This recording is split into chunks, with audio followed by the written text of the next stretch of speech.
I don't. I got nothing. Good morning. It's the Monday before Thanksgiving, and we're really starting to finally feel that fall, almost into winter feeling. It's brisk out today. It feels fantastic. Today's B.A.V comes from the Neuse River Trail again. There you can see the access bridge behind me. I tried to come to this particular spot on the Neuse River Trail before for a B.A.V, but the road had been closed. We came here after Hurricane Matthew, and if you'll look behind me where those wooden stairs are, right there, the water was all the way up to the top of actually that canoe rack right there. The water was way, way high. The reason why this particular spot is I find so interesting is because of that. That's Milburnie Dam. It's the dam lowest on the Neuse River. So in the springtime, this whole area here, from the dam, those rocks up at the dam, all the way down to below the bridge, full of anglers, because this is as far upstream that the striped bass and the hickory shad and the American shad can get before they're stopped in the Neuse River. So come March and April, lots and lots of fishing activity here. But for now, nobody here but us Spearses.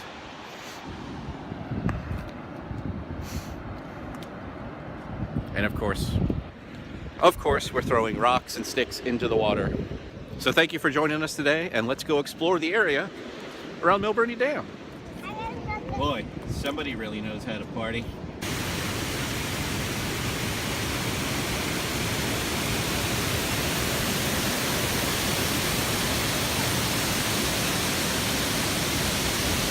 There's a canoe portage trail that goes from above the dam to below the dam right here, but it appears the hurricane caused more damage than I realized. There's a number of washouts like this where there's quite a bit of standing water.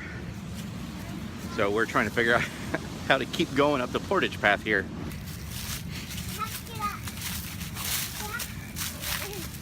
Oh my. Well, yeah, this Portage Path took a beating. Come here, BB, let's go this way. You guys are gonna go under? We're gonna go over.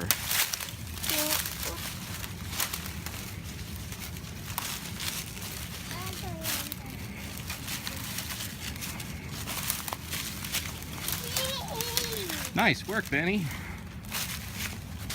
What did we find here? The end of the dam.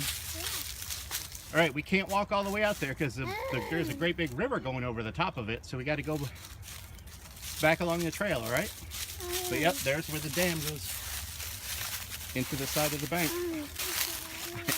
I am amazed at how overgrown this path is. I don't know why it's not being managed for folks out canoeing. This is something else. It's usually wide open through here, or at least has been in the past when I've come through here. Weird. All right, this is more like it, with the way the portage trail's nice and open. You see the swamps down there? Yeah. So no alligators. What? Because they don't live in this part of North Carolina. No. Trees. Trees? Yeah. So at the end of this trail is where the people who are canoeing or kayaking the Neuse have to get out and then walk their boats around so they don't go over the dam, which would be an uncomfortable proposition. They eat it? Yeah. They would eat it at the bottom of the dam on all those rocks, wouldn't they? So that's the Neuse River, comes down and goes over the dam right over there. And this is where the folks canoeing and kayaking would get out and march on up the Portage Path. Now, those two stone piers over there used to support a bridge that ran from across the river, obviously across the river to this side of the river here. And part of this Portage Path is the old roadbed. But that bridge, I think, was taken out in the 40s or 50s. Okay, look what we found. First, we're going to check to make sure there are no wasps on it. It's a paper wasp nest. It probably fell out of one of the trees around here during the storm. But this was made, yeah, see? There's the stick it was connected to up in the tree. And so wasps made this, yeah. So I think that wasps will chew on wood, and they'll find a twig or a stick or something, and they'll chew on the stick, and then they will mix the wood that they chew off with some of their spit, and then they make this incredible structure. Look at all those little capsules, those little tunnels, isn't it? What does that remind you of when you look at it? A beehive. A beehive, that's right. And look, you see? Hold on, BB. This is a beehive. See how they would even cap them just like a bee would. See, there's a couple that still have their caps on. So they would, the mama wasp would lay her eggs and then seal them, and then her babies would grow up inside, and then her babies would help her make more cells for more babies to grow in. And this nest would just keep getting bigger and bigger and bigger. Isn't that cool looking? And where's the mom and her kids? I don't know where they go in the wintertime. Maybe still be in their nest. Maybe but we can, when we get home, we can look that up and see what. No, there's no more wasps in this. Did they be dead? I don't know what happens to them in winter. I know a lot of native bees go underground. They live in the ground, so they'll dig a burrow and then hide out underground. I don't know if this kind of wasp does that, or if they die off during the winter and then come up somewhere else, but maybe we could look that up when we get home. Where do paper wasps go in the wintertime? In the snow. No. You want to carry that, Bee? Down. All right. Maybe we'll take that home for our collection, our nature collection. Where paper wasps go in the wintertime? We'll find out, won't we? What's this? That's right. Wow. Look at the size of that sycamore leaf. That is one big old leaf. Wow. What? Shh. I think there's a coyote right up there. It's looking up at us. I don't know. Oh no, it's somebody. It's a pet dog. He looks hurt though. Well, he ran off. It's running away from us, whatever it is. This big old bridge is part of the the Neuse River Trail access. So from the Milburnie Dam parking lot over across the Neuse River to the paved trail over here. And we're gonna walk a little bit along the trail and see what we can see. Shall we explore back here, guys? No! No? Well, that's not a very adventurous spirit. I think. You want to see what's back here? Yeah.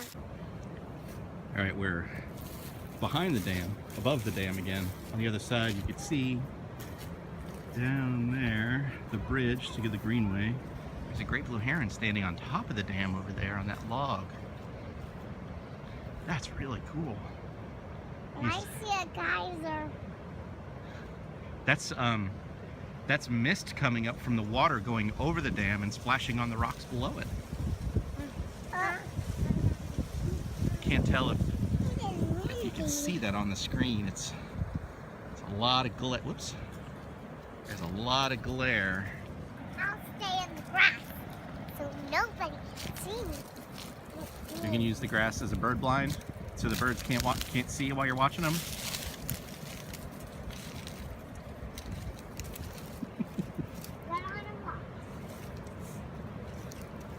B and I are going to sit here while the other two watch that great blue heron across the river. According to some of the research I've done, there's been some sort of dam here for almost 150 years. In the 1800s, there was a wooden dam that supplied water power to a paper mill. And then in the early 1900s, a hydroelectric dam was put in, and that provided the city of Raleigh power to run their electric streetcars, some lighting for buildings and whatnot.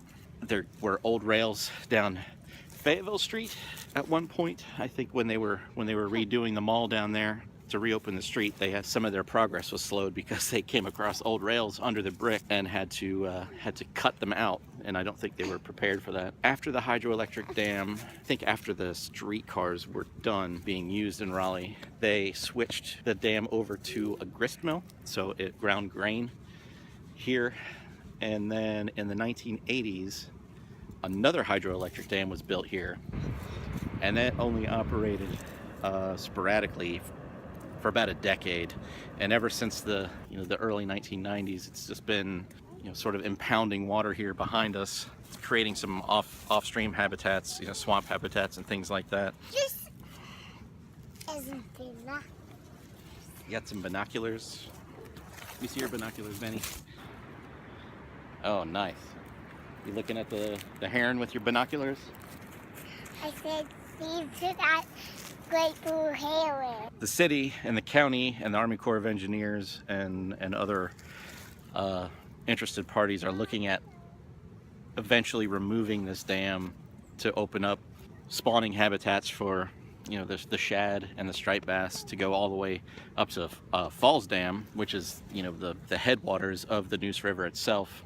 If they do pull the dam down, it's going to open up another several miles of stream habitat. There are people just upstream from the dam who are not too keen on it coming down because they think it'll, they argue that it's going to reduce wildlife habitat, but really this is not the kind of habitat that's supposed to be here.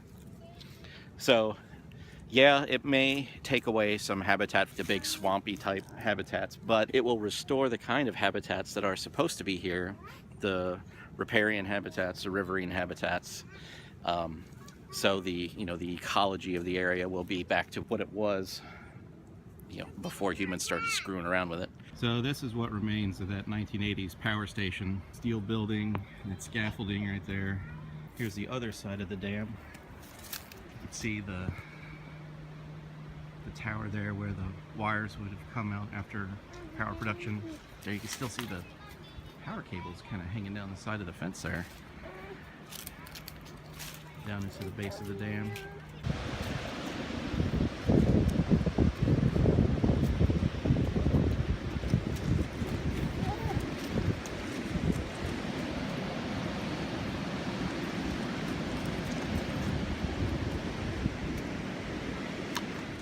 So while at Milburnie, my battery died, so no sign off from there. Our adventure continues today, this time from Helping Horse Therapeutic Riding Program, where Brandon is currently riding. Here he comes now, actually. He's trying to race Benny on the horse. Anyway, here's some clips from Helping Horse.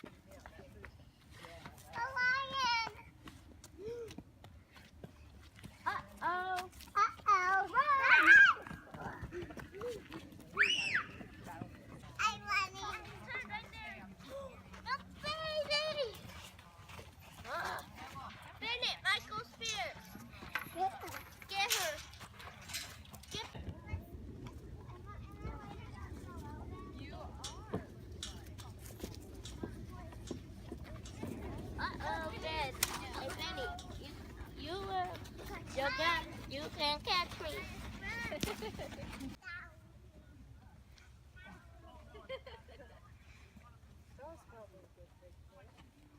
I think it's a video. because he keeps holding it up.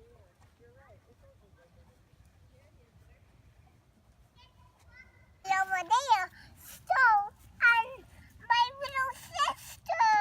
Little sister, there you are. Little sister. I'm a big sister. I'm a bucket.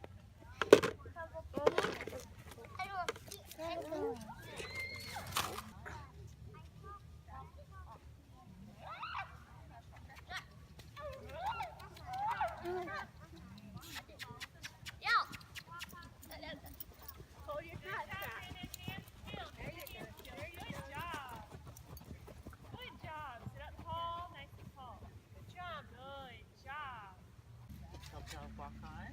Walk on. Good. And trot. Good.